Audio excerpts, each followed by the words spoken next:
your blog on the truth, no? And that you are actually not biased. You are not pro Duterte, you are not pro Marcos. You said that, am I right?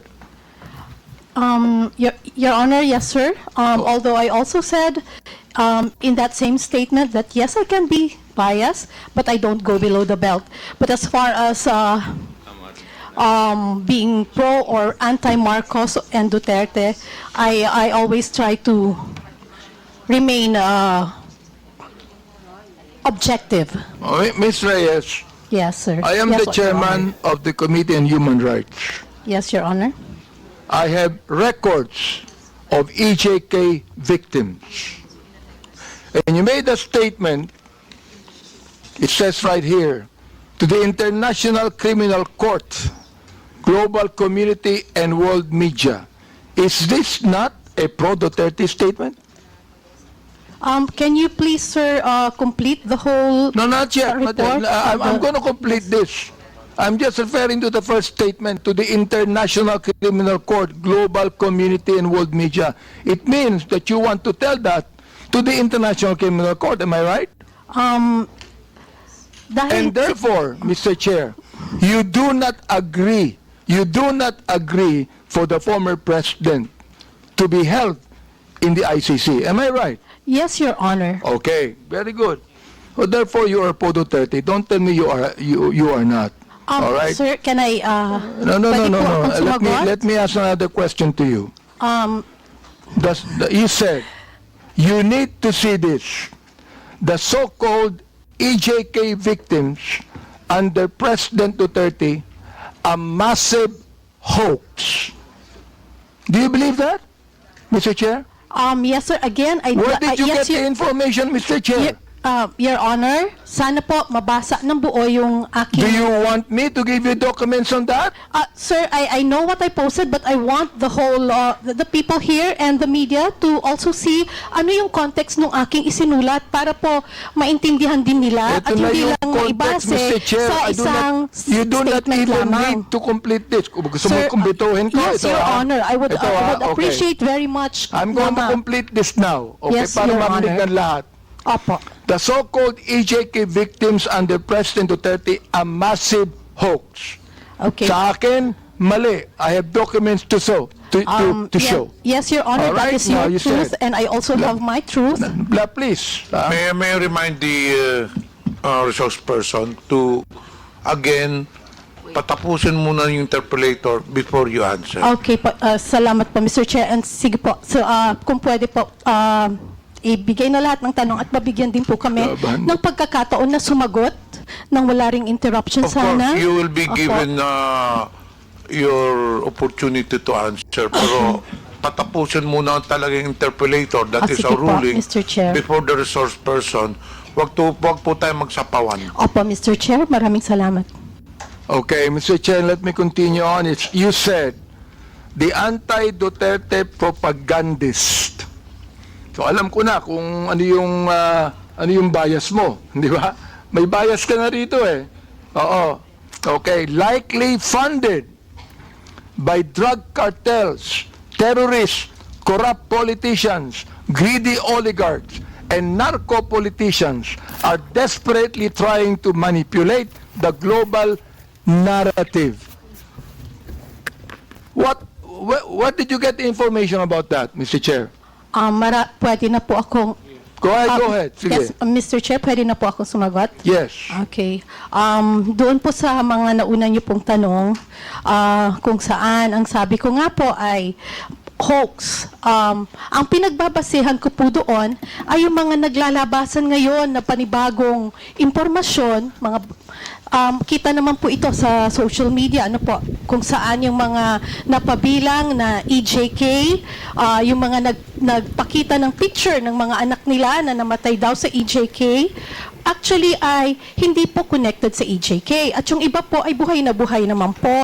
That's why, ang sabi ko nga ay hoax dahil yung mga pinakita ng mga nagrarally at pinapakita nila na namatay sa EJK ay hindi naman po patay. Mr. Chair, Grabe itong babaeng to. Saan niya kaya kinukuha yung ano to, nananaginip? nakikita niya uli yung mga namatay daw na buhay. Kasi sabi niya, yung mga ano daw, yung mga nandyan sa may nagrarally na biktima ng EJK ay hindi naman daw patay. Di ibig sabihin yung mga namatay na kiniklaim ng mga biktima ng EJK, mga patay yun in reality. Sa realidad, mga patay yun. Pero nakikita niya daw yung mga kiniklaim na mga patay na hindi mga patay, hindi mga buhay. Ano yun? Nakikita niya yung espiritu ng mga in reality na mga patay na. Kasi andiyan yung mga yung mga kamag-anak ng mga biktima. Ibig sabihin, namatay yung kanilang mga kamag-anak. Ibig sabihin, in reality, pag sinabi mo namatay, hindi nag-i-exist physically. Pero sabi niya, nakikita daw niya hindi nga raw mga namatay. Ano yun? It means, espiritu, kaluluwa, nakikita niya. 'Di ba? Kasi sabi niya, hindi nga daw namatay. Andiyan daw, nag-i-exist. Saan kaya kinukuha nito? Nananaginip ng babaeng to. Saan niya kaya kinukuha yung kaisipan na yan, no? Ano yan yung mga hearing ng Quadcom, ano yan nasasala ng Human Rights Commission. Di ibig sabihin na verified nila na talagang mga biktima yun. At yun ay mga kamag-anak talaga ng mga biktima. Pero ang tanong, bakit kiniklaim niya na hindi nga raw mga patay, kundi mga buhay naman daw? Ibig sabihin, nakikita niya yung mga espiritu ng mga kiniklaim na patay. Kasi in reality, mga patay nga yun. Pero nakikita niya, andyan naman daw mga buhay. Di ibig sabihin, nakikita yung mga mga spirit. Mga ano na, iba kundi sa babae, nakakaloka. Nag-attend ba kayo ng Quadcom hearing, Mr. Chair? Nag-attend ba kayo ng Quadcom hearing? Yung mga biktima ng EJK ay nandoon at nagkaroon pa sila ng prayer rally, Mr. Chair? Nag-attend ba kayo ng Quadcom hearing? You can answer. Mr. Chair, okay, salamat po at pagkakataong sumagot. Yes, nakapanood na po ako ng Quadcom at napanood ko rin po yung mga latest na ganap ngayon kung saan may isang Aling Sheila, Aling Lori, Aling another mother, kung saan yun po, yung mga anak nilang pinapakitang namatay sa EJK ay hindi naman po. Doon po,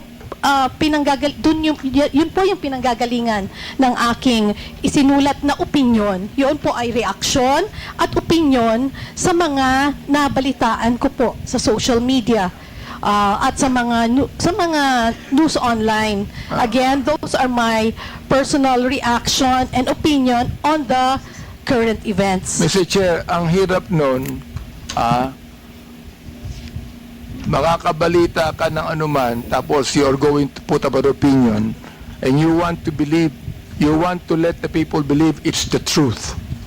Yun ang problema dyan facts. Then try mo, they want you to believe that every young life lost was at the hands of our people's president, Rody Duterte. This is a blatant lie. That is my, pwede na pong sumagot, Your Yes, Honor? go ahead. Sige. Opo. Go ahead. Again, that is my truth. Those are my opinion. And nakabase naman din po yan sa mga available information. Ngayon, makikita po natin na yun nga po, may mga EJK victims nga raw na hindi naman pala. Raw. Yun nga po, sabi, yung raw po, I'm Therefore, referring... you have no right to say it's a massive hoax. Mr. Chairman, with indulgence, Sapul siya. Kasi yung salitang ngaraw, di ibig sabihin, hindi siya sure. It is a mere intrigue. Intriga lang. Kasi, ang sabi ngaraw, sapul na isa siyang palaka. Intrigerang palaka. O ano tawag yan, chuchu ng taon. Ang pa-English, social na palaka to. Social. Intrigerang palaka talaga to. Chairman, Yes, Mr. Ma'am, Congressman yung Paduano. sinasabi mong mga facts ngayon na lumalabas, is it an official document coming from those investigation by government agencies, by Quadcom, or just a mere in the social media accounts? Sir, Your Honor, if I'm not mistaken, nasa newspaper na rin po yan. Sandali But of po, sandali course, po. Sandali. Nasa newspaper. Pero ang tinatanong ko po, anong source ng newspaper? Is it an official document or findings of the Human Rights Commission? I have yet- Absolutely, ma'am, Yes, madam, Your absolutely not. Because during our hearing, the Quadcom, all those victims, yung mga families na nandun, was confirmed by Human Rights Commission. Okay, Your Honor, In fact, we have all the list. Your Honor, can I also answer now, kung pwede po? Okay. Lumabas po na may mga kapatid, yung mga biktima, na sila po mismo ang nagdi-deny doon sa mga Mr. Chair, ibinabalita ngayon Mr. Chair, Yes. Mr. Mr. Chair, Chairman. I'd like to interject for a while here while you're answering. Ang binabanggit mo, may nabalit. Nasaan niya kaya nakukuha yung mga ideya na yan? Kasi sa actual o sa realidad, yung mga nagsasalita na yun, mga kamag-anak yun ng mga namatay. Pero, hindi naman nila dinideny. Kasi andun nga sila sa, sa rally, ipinaglalaban nila yung nangyari doon sa mga kamag-anak nila. Di ibig sabihin, hindi nila dinideny. Pero ito, kabaliktaran ng sinasabi. Ang sabi, meron daw mga kamag-anak, kapatid, kuya, ate, asawa at saka mga nanay na idinidinay naman daw nila yung pagkamatay ng kanilang mga kamag-anak sa EJK. Di ibig sabihin ito, mayroong itong kaisipan o may itinanim sa kanyang kaisipan na taliwas. Taliwas doon sa kung ano ang nangyayari sa realidad. May pinanggagalingan ng kanyang kaisipan o mayroong nagtanim sa kanyang kaisipan na nagsasabi na taliwas. Kasi yung mga nandoon sa EJ, sa rally na yun, mga kamag-anak yun, iyak yun ng katarungan. Tapos ito sinasabi niya, may mga kamag-anak, may kapatid, kuya, ate, nanay, asawa, na idinideny na patay, na hindi naman pala patay yung kanilang mga kamag-anak. Di ibig sabihin, balahura to. Kasi, taliwas yung mga pinagsasabi niya, balahura siya. Kabaligtaran yung mga pinagsasabi niya. Kapag sinabi mong balahura, either sinungaling or either sinungaling siya or pinasusubalian niya yung mga sinasabi o nangyayari sa katotohanan. May sarili siyang mundo, ganun. No? Maaaring ganyan na nangyari sa kanya. Taan ka?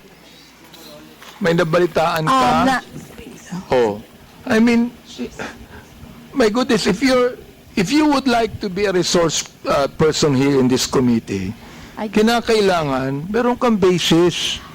Meron kang tunay na basis. Meron kang dokumento na masasabi. Sapagkat, Luka, ang Commission on Human Rights, for example, nag-imbestiga ng EJK at maraming nakita. Kami, in my Committee of Human Rights, marami kaming nakita. Oo. Samantalang ikaw, sinasabi mo, massive hoax ito. Wag naman, Mr. Chair. Gusto kong maniwala sa statement mo kanina. Pero ngayon, itong statement na ito, hindi na maganda eh.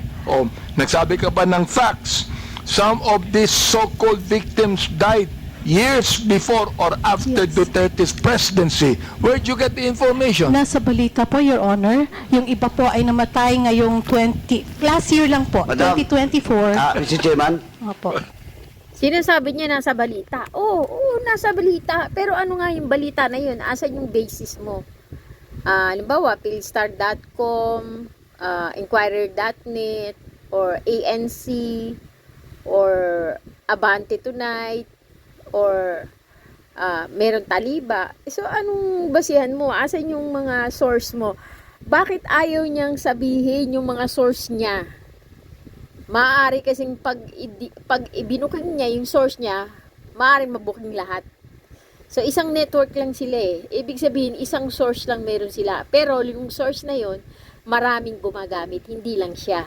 So, maaaring, pagka yan ibinuking niya, maaaring maraming sumabit.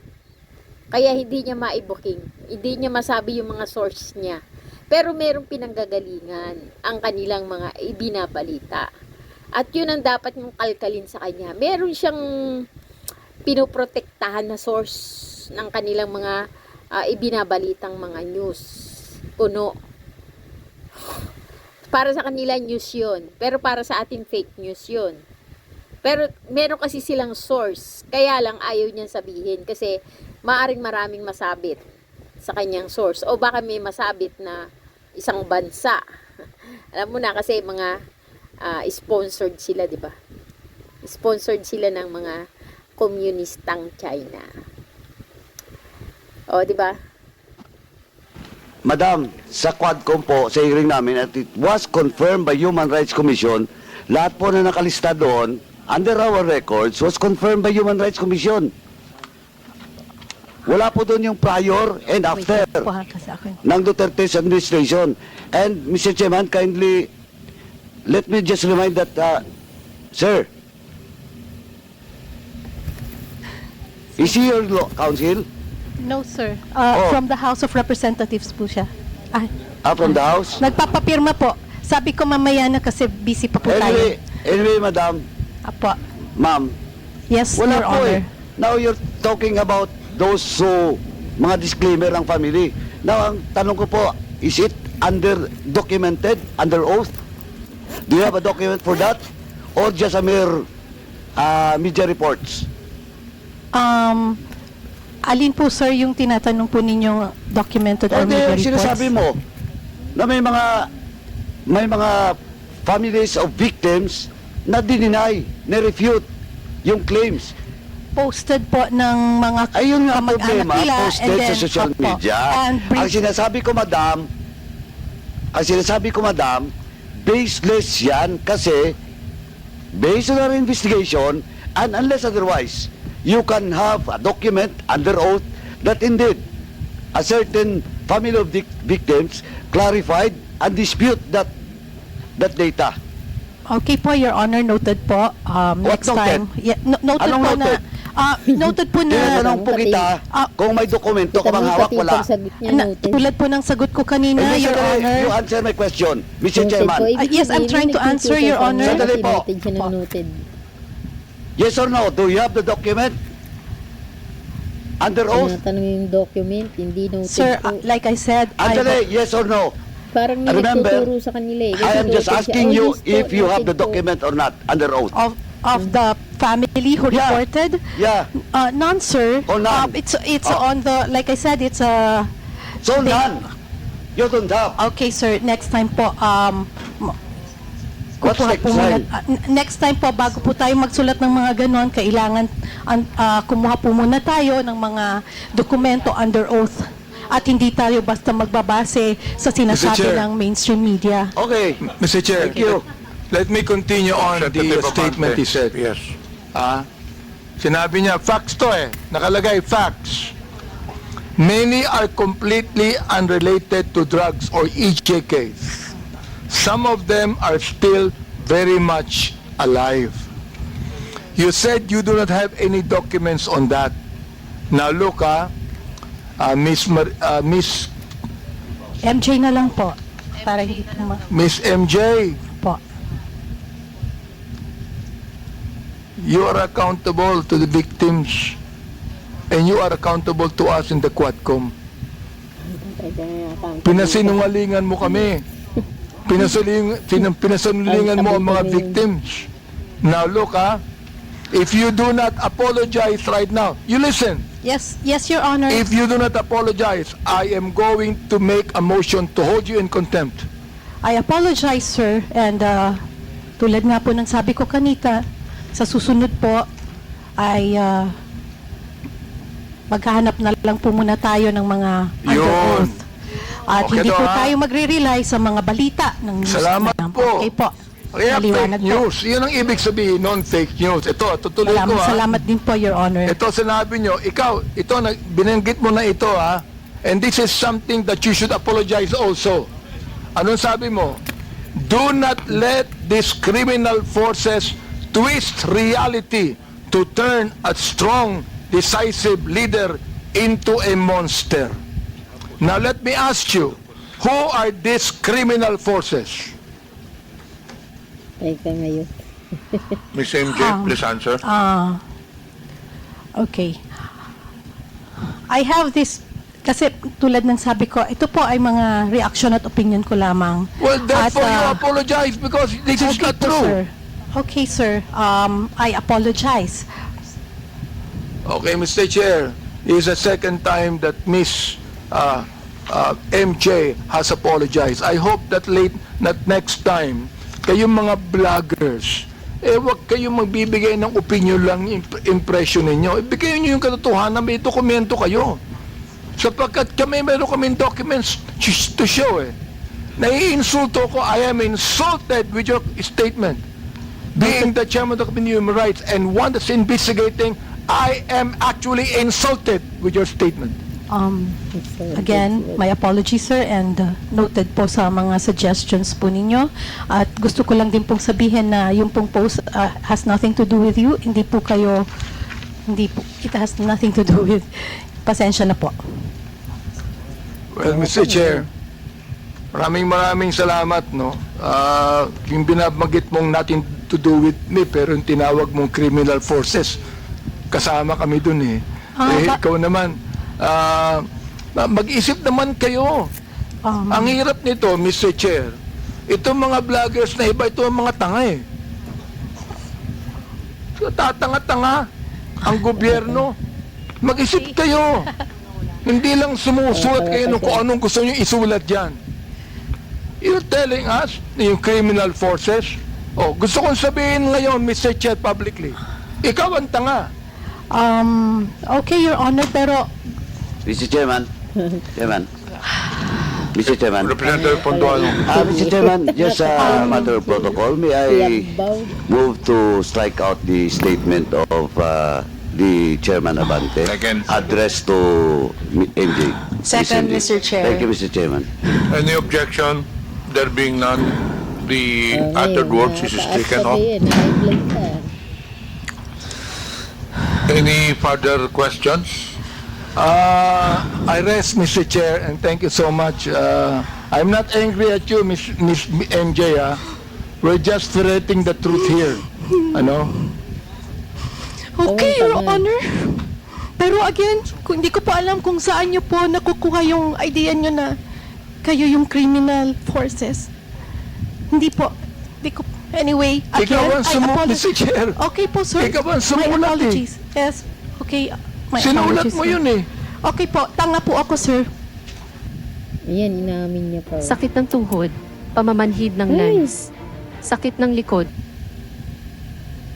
Sir, hindi naman po kayo yung sinasabihan ko ng tanga, Mr. Chair. Kaya It was tinatanong the kita, Mr. process Chair. of distributing the Mr. Chair, backup. tinatanong kita kung saan mo kinuha ito. Sa news mo lang pala kinuha Wala kang documents. You cannot even tell me if you're telling facts or truth.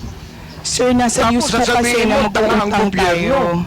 My goodness, ibig mo sabihin, you're going to base your statement, tanga ang gobyerno, sa news na nabasa mo, Mr. Chair, and then you're telling me you're a journalist, and you're telling me that you're speaking the truth. Mr. Chair, respectfully po, those are my feelings. Kasi binamigay natin yung pera sa Therefore, APCAP. if that's your feeling, Mr. Chair, I demand that you apologize to this committee. I will apologize, Mr. Chair, for my bad words or for... I apologize for my bad words, sir. I Mr. apologize for saying the word tanga in my post. Maraming salamat, Mr. Chair, for admitting that, no? Siguro naman, makikita mo naman ang gobyerno, sasabihin mo mga tanga kami to Miss Crisette Naiiyak sila. Laureta Chu. Miss Crisette, will Laureta you Chu. be able to answer my questions? Congressman, Mr. Chair, yes, sir. Okay. I don't know if Kamingay! Ms. Cassette actually wrote something about me. No, I don't remember doing that. I don't remember her saying things against me. Have you ever made a statement against me, Ms. Cassette, at one time?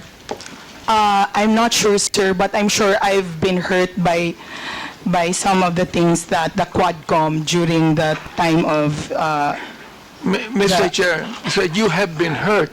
Yes, Why are sir. you hurt? because sir, Are you the ones being investigated? Why are you hurt? no, sir, because I'm a supporter and I just want to be honest, No. sir. Mr. Chair, what I'm saying is this.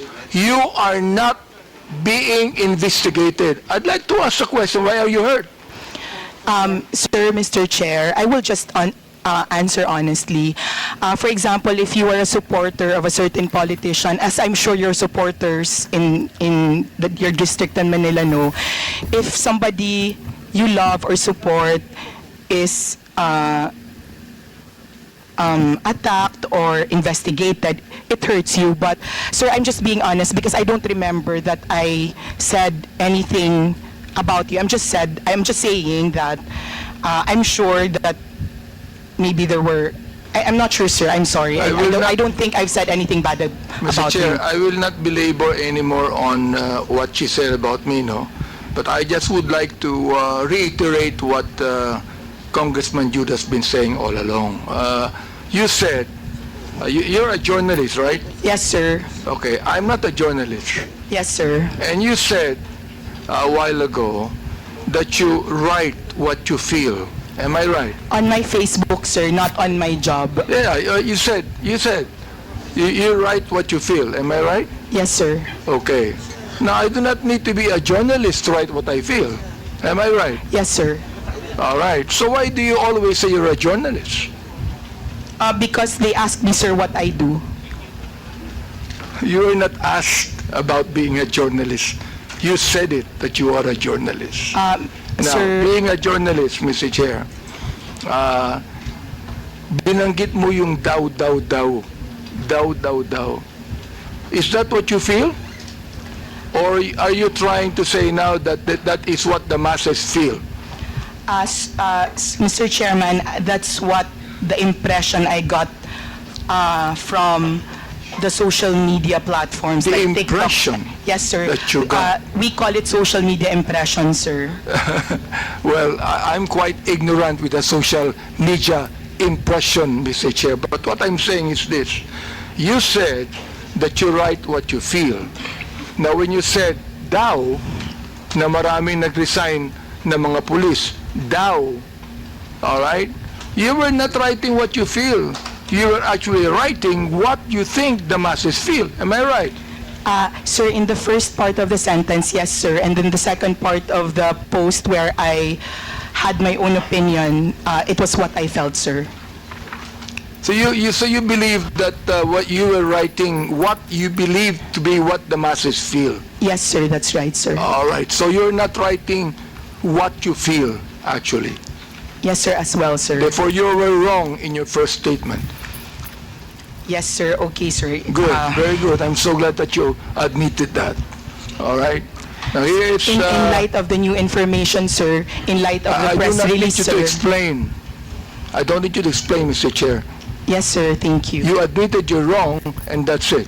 Yes, sir. Thank All you. right. Now I'd like to ask General Torre here. You answered a moment ago, General Torre, that when you speak of a mass resignation, there's none. There's none. Will you please explain further so that Ms. Cassette Chu will be able to understand that is not what the masses feel? Well, there's really not. My dears, today Or telling facts or truth. Sir, nasa news Tapos po kasi sasabihin na mo, tanga ang mag-uutang gobyerno. tayo. My goodness, ihig mo sabihin, you're going to base your statement, tanga ang gobyerno, sa news na nabasa mo, Mr. Chair, and then you're telling me you're a journalist, and you're telling me that you're speaking the truth. Mr. Chair, respectfully po, those are my feelings. Kasi binamigay natin yung pera sa Therefore, AKAP. if that's your feeling, Mr. Chair, I demand that you apologize to this committee. I will apologize, Mr. Chair, for my bad words or for... I apologize for my bad words, sir. I Mr. apologize for saying the word tanga in my post. Hindi kasi, unang-una, masama ang loob niya kasi yung taxpayers money nga daw nila yung ipinamumudmud sa AKAP. Pero, tingnan naman natin yung, yung layunin ng AKAP, di ba? Para tumulong yan sa mga nangangailangan. Sa mga kulang ang sweldo. O, di ba? Ano namang masama doon? Palagay natin, magalit kayo kung yung AKAP o yung pera nyo bilang taxpayers ng Pilipinas ay ibinubulsa o kinukurap. Hindi naman Kinurap ba? Di ba ipinatutulong nga sa mga mahihirap? Ba't ka nagagalit? Masama ba yun? Maraming salamat, Mr. Chair, for admitting that, no? Siguro naman, makikita mo naman ang gobyerno, sasabihin mo mga tanga kami, siguro, pinapalagay mo, alam mo sa akin, Mr. Chair, ang pinapalagay ni Ms. Quezette, yung audience niya, mga tanga eh. Yun ang pinapalagay mo. Hindi ang gobyerno.